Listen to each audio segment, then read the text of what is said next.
Hey, what's going on, guys? Welcome to the channel, or welcome back to the channel.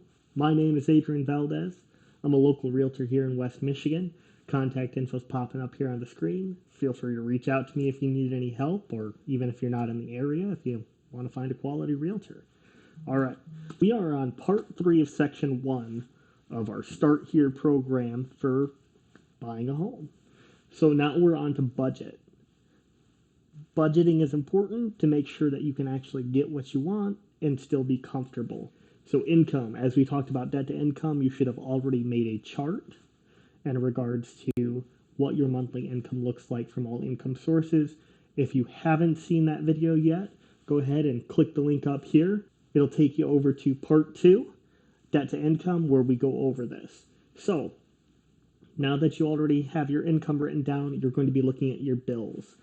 Well, yes, we did look at your debt on your debt to income. Those were only the bills associated with your credit score. So what you're going to want to do is you're going to want to take that number and you're going to want to find Netflix subscriptions, Hulu, Crunchyroll, phone bills, internet bills. What are you paying every month that you would expect to continue paying once you move into your new home? So you're going to want to add that to your debt to have your total amount of how much money you're bringing in compared to how much money is going out. That number is going to be figured out very similar to debt to income. You're going to be taking the income, subtracting it by your total amount of debt and your regular bills, and you're going to have your final amount for your expendable income. Now, affordability.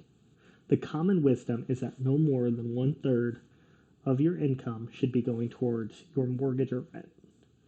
Now, I would take it one step further if you can, and I know it's not always possible, but I would say 1/3 of your income after debt and bills should be your cap when going towards your mortgage or rent.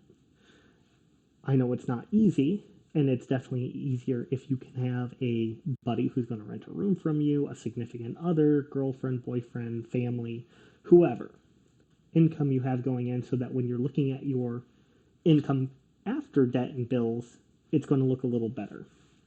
So 1/3, what that looks like is if you get a calculator in front of you, go ahead, pause the video. You can open one up right there on your computer. Okay, so what you're going to do is you're going to take what your income is after your debt and bills, and you're going to divide it by 3. That's 1/3. That should be what your monthly payment is looking like. That doesn't mean that you can't go higher than that, and lenders will definitely let you go higher than that. But just keep in mind that the more money you spend, the less you'll have to do other activities, further education, training, vacations, whatever. And so expendable income is important, and you want to make sure you're not what's called house broke, where every month all of your money is going towards your bills and your mortgage, and that's it. You're just working to live. Other costs. So, you're going to want to expect other costs after you purchase a home. These will include insurance, taxes. Now, here in Michigan, those get wrapped up into your mortgage. I'm sure it's very similar no matter where you go in the U.S. I don't know outside of the U.S. However, you're going to also incur extra repairs. Maybe your water heater goes down a year in. Well, that could be a $1,000 to $5,000 repair depending on your skill set. You could wind up having to replace siding or do drywall repair or have to repaint.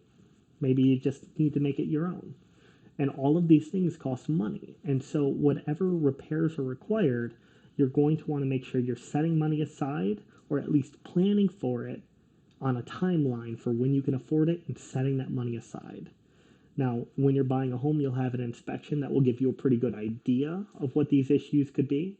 However, inspectors can't see through walls. And so you could wind up with water damage or electrical issues or anything else that they just can't see without tearing the wall out, which they're not going to do.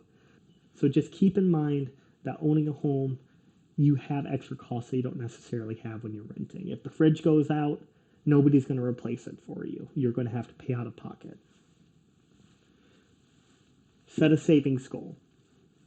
This is going to come with your other costs, your what your affordability is going to look like. So if you plan on making a $1,200 a month mortgage payment for a smaller home, make sure you have money set aside so that once you close on the home, you're not scrambling to come up with that mortgage payment. It would be absolutely awful if you got this gorgeous home or you got the home that you've been looking for forever and you just can't make the payments, and then you wind up in a really bad situation. So plan ahead, make sure you have it budgeted. If you can, I would highly suggest trying to get 3 months worth of income set aside in your bank. I know it's not easy, and for some people it's not even possible just with the current state of the US economy. However, if you can't, just set aside as much as you can. Squirrel away $5 here, $2 there, just whatever you can. And that brings into emergency funds. That's what that money needs to be. You don't touch it. This is in case of fire, hit the alarm bell. This is what we use it for. This is to make sure you don't lose your home. If your house does burn down and you have to pay a deductible on your insurance, that you have that money. So please, please, please be financially smart. Make sure you're saving money when you're prepping for a big purchase like this. All right, my name is Adrian Valdez. We're going to go ahead and move to part 2. If you have any questions about this video or any comments, anything I got wrong or missed, please feel free to leave it in the comments down below. I love to hear back from you guys so that I can keep improving the next video.